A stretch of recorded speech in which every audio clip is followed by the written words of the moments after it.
Welcome back to another episode of Little Conversations Today TV. Dan Deegan here, creator of Little Conversations Today and host of Little Conversations Today radio show on the Voice America Empowerment Network. For this episode of Little Conversations Today TV, we're going to talk about some of the information we can get in books and how this information relates back to our little conversations.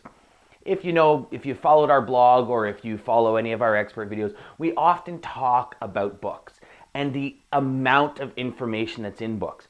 If you know anything about what, like I said, we're following, I'm a voracious reader. I love reading books. I'll consume a book a week. I'm recently reading Greg Reid's new book, Stickability. And this book has, as you can see from all of my little sticky notes here, a mountain of information. I mean, it is the treasure chest of pearls.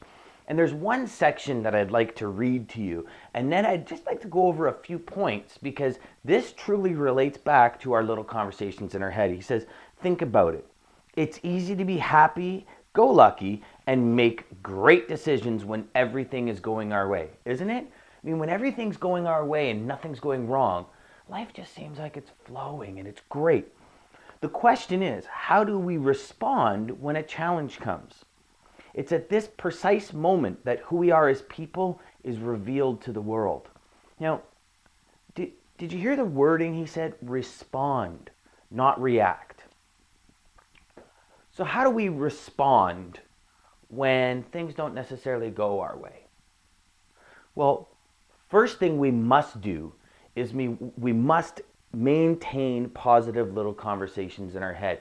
And how do we do that? We do that with choice. We are going to choose to find a positive in the negative or in the adversity. We are going to choose to think positive thoughts, because if it takes 5 positive thoughts to overcome 1 negative, okay, and if we're going through our day and we're, oh, that's negative, that's negative, that's negative, that's negative, we now need 20 positives to overcome those 4 negatives.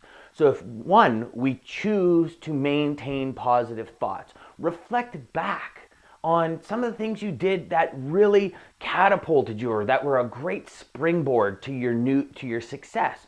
Okay, that's one aspect of it. The second aspect of it is when these negative thoughts come in, start talking 5 positives right away. So when your little conversation says, you see, I told you this was going to happen. I told you couldn't do this. You could say, yes, I can. Do you know why I can? Because I did this when I was this age. I helped this person do this. When that person got in contact with me, I shared this with them. And you know what? I've picked up that book, or I've picked up that CD and I've listened to it. So you know what? I am going to choose to have this positive thought and that positive thought and that positive thought and that positive thought and that positive thought.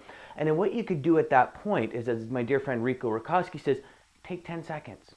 Take 10, 20, 30 seconds out of your day and write 5 positive thoughts down. And then just take those positive thoughts and go 1, 2, 3, 4, 5 and go over them in your head.